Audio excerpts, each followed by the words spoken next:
Hey, what's up? I'm Myles Kennedy from Alter Bridge, and you are watching Loudwire.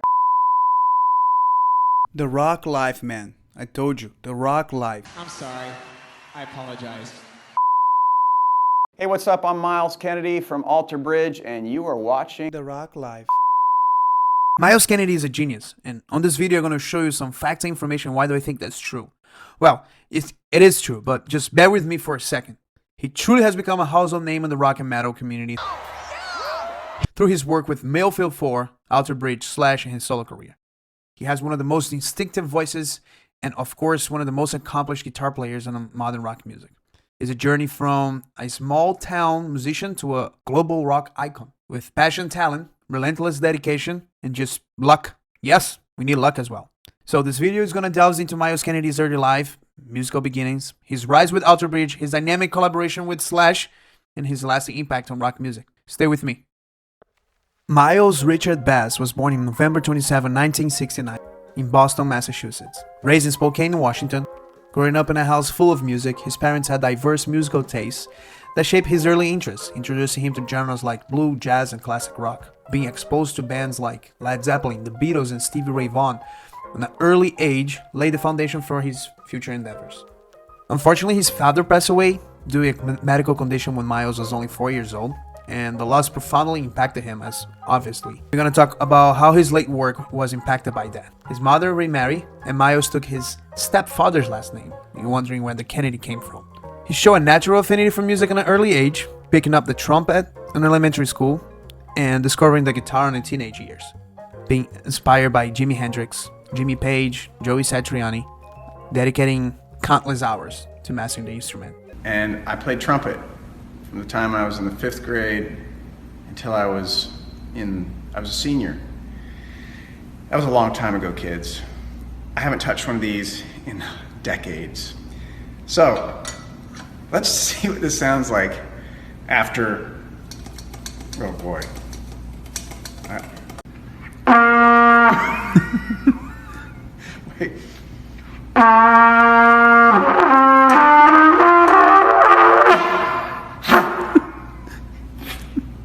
Wait, it's gonna come. It's coming back. I can feel it.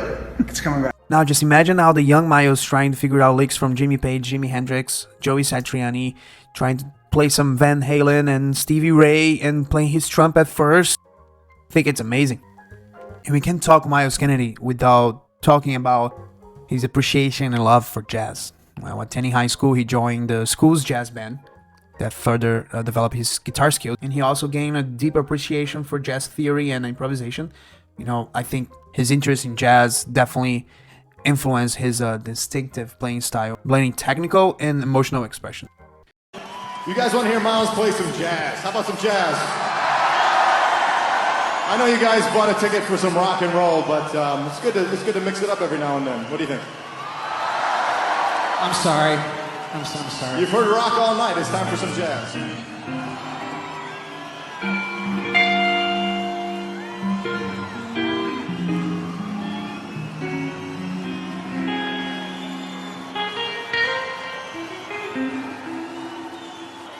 Like that? Nice. I like that. You like that?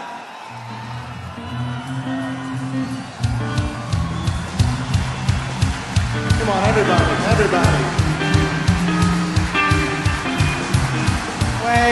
Wait. I'm sorry. I apologize. Now you're wondering why and how he started singing? Well, he discovered his vocal talent, which is only be described by talent, by accident. Initially, he was very shy about singing. He began experimenting in vocals while jamming with friends. His natural voice, capable of soaring on high notes and emotive delivery, quickly became one of his defining features, definitely, for sure, until this day.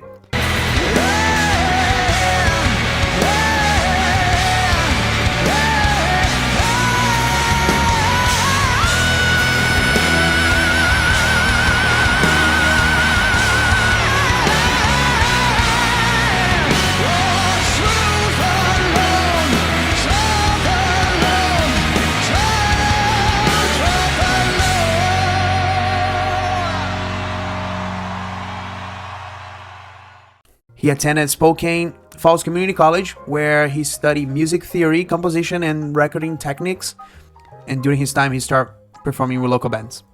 Well, let's talk about the two famous local bands. Actually, there's three famous local bands, but let's talk about two before the one that's actually the one that it is the most important one, if that makes sense.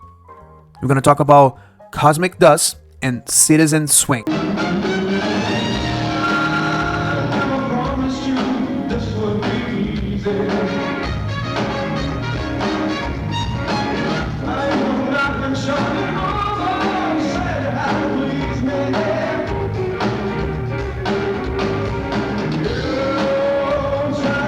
Cosmic Dust was a Spokane-based instrumental jazz fusion group formed in the early 90s.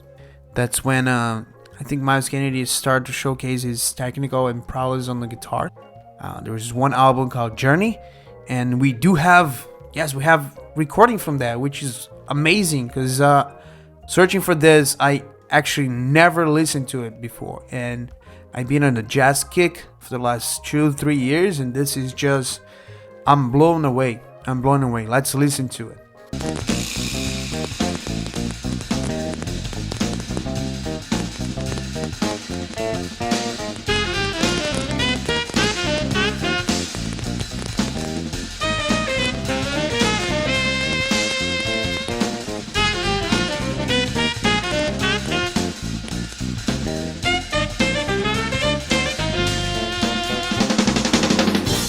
Now, it's pretty obvious that jazz fusion, it's not a very critical acclaim. It's not a mainstream genre, but I think that helped him develop his musical versatility and gain confidence as a performer. Following that, he formed Citizen Swing in 1993, and it's more of a rock-oriented sound, incorporating funk, blues, and soul, which is, again, there's 2 albums for that, and we do have footage, and we actually have live footage from that.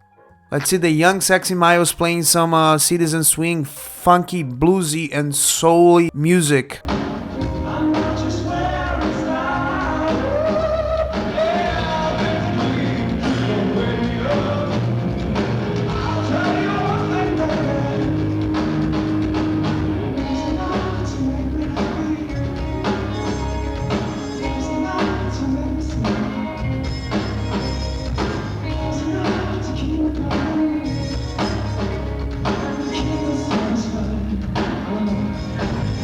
Citizen Swing released 2 albums, Cure Me With Groove, 1993, and despite this fucking horrible ass cover art, it slaps really hard. It's funky, jazzy, and sexy.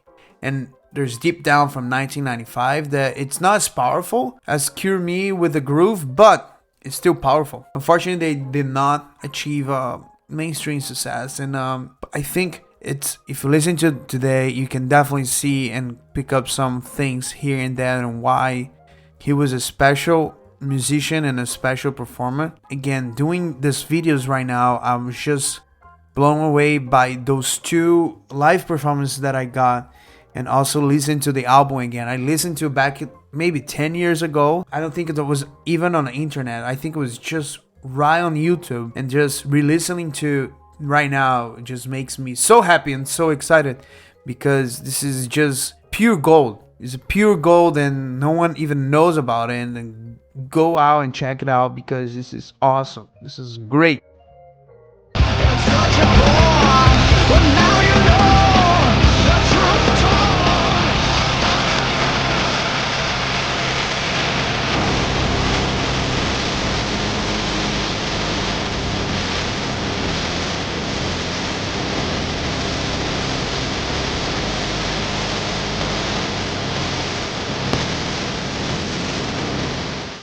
1996, he found the Mayo Field 4, which the band that will become the turning point in his career. Group that had a record deal with Epic Records and released a debut album in 1998 called Foul Out.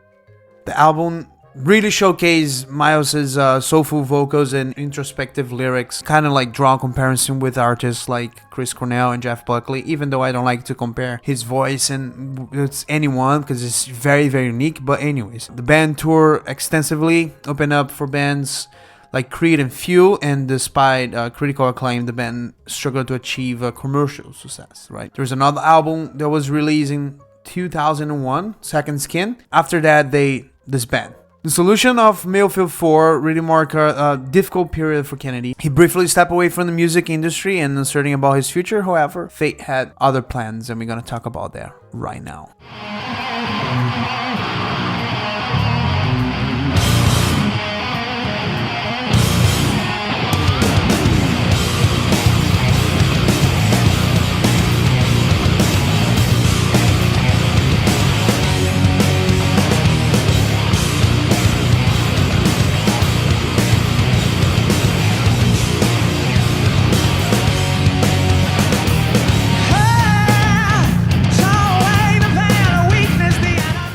Let's talk about Alter Bridge.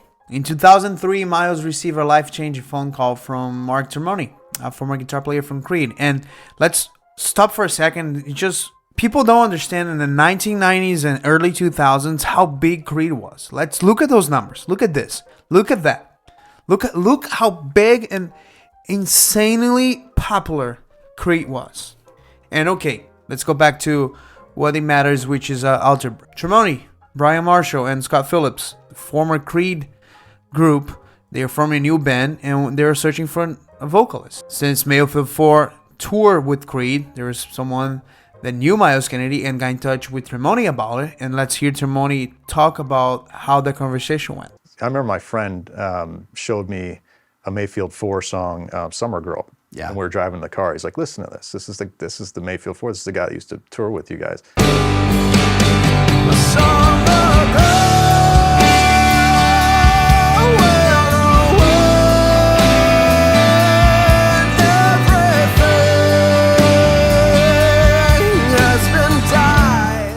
And it blew me away, and I was just thinking, like, how powerful would it be to have that weapon in the arsenal, you know, being able to write a song with that kind of range. And called him up, sent him some demos. He loved the demos, flew down, and then one night he was playing, I heard jazz music coming out of his bedroom. And I opened the door to say goodnight, and it was him playing the guitar. Right. I'm like, you son of a bitch. I had no idea you could play guitar like that. He's like, yeah.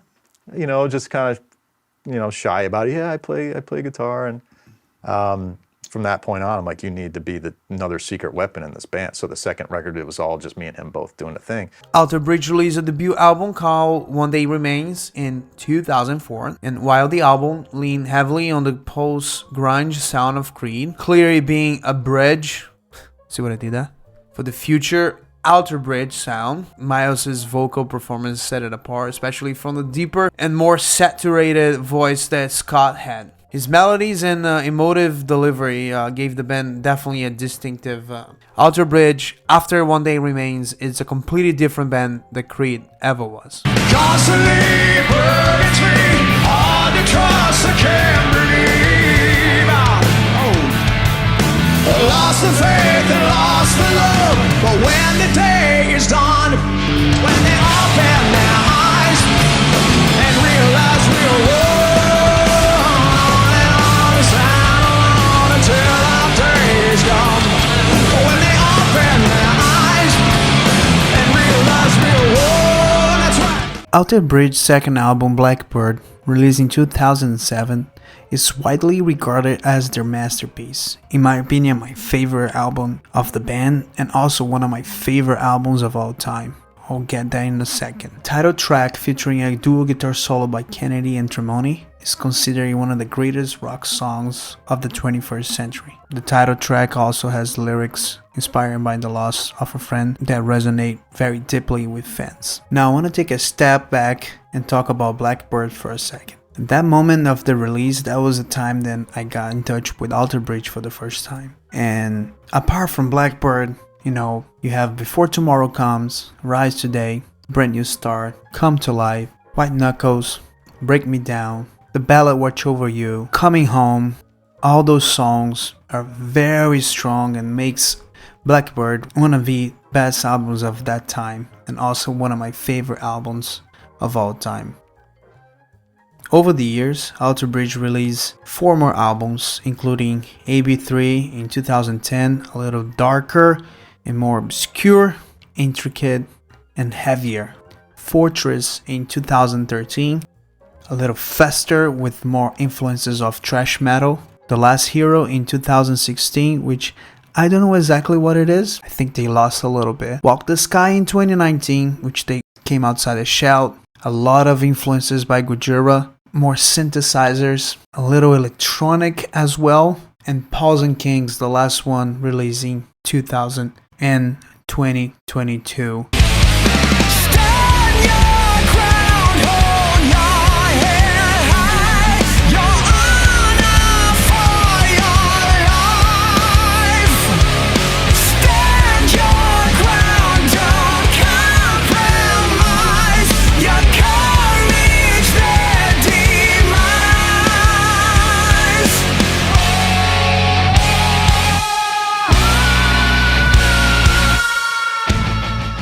The band's music combines heavy riffs, intricate guitar solos by Tremoni and also by Myles, thought-provoking lyrics with Myles' voice serving as the emotional core.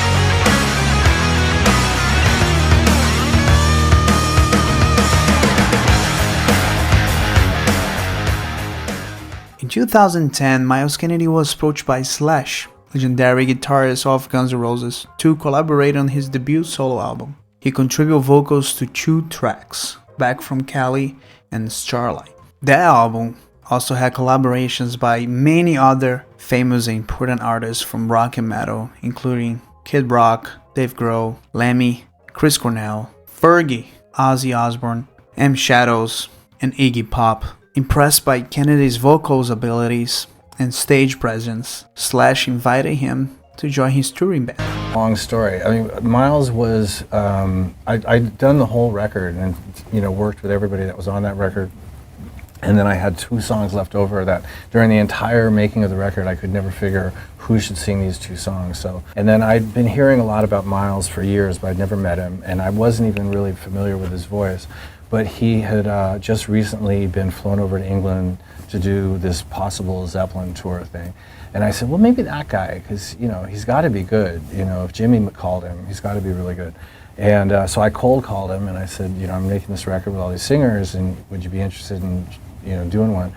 And he said, yeah. So I sent him some music and a week later, I got an MP3 that was the song called Starlight that he wrote the words and the melody to the existing music that I sent him, and it was f***ing awesome, right? So I asked him if he wanted to do. I was putting together a tour, and I couldn't take all those different people, so I was like, who could sing all this material? And he was definitely the guy that was capable of doing it. The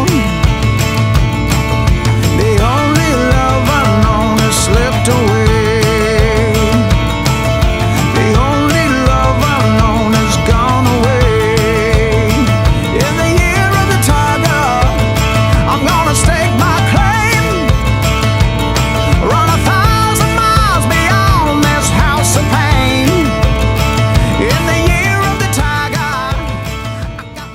Yeah, as I told you, the guy doesn't stop working. He's a workaholic. He's one of the hottest workers at the whole music scene. His debut solo, Year of the Tiger in 2018, showcased a different side of his musicianship. The album, inspired by the loss of his father, like we talked about in the beginning, blends acoustic and blues influences, also highlighting his storytelling abilities. His second album, The Idols of March, released in 2021, continued to explore themes of resilience and redemption with a mix of rock, blues, and Americana. The Art of Letting Go in 2024 is the last, the heavier, and the biggest one with more roots with his work and with Alter Bridge and Slash, also still diverge from his 2 most popular projects. Yeah, it's going to be, now we're getting to that point, 3rd record. Mm-hmm. So now you have plenty to pull from between, Year of the Tiger, Ides of March, and now Art of Letting Go. So now it's like, all right, how are we going to massage the set list? And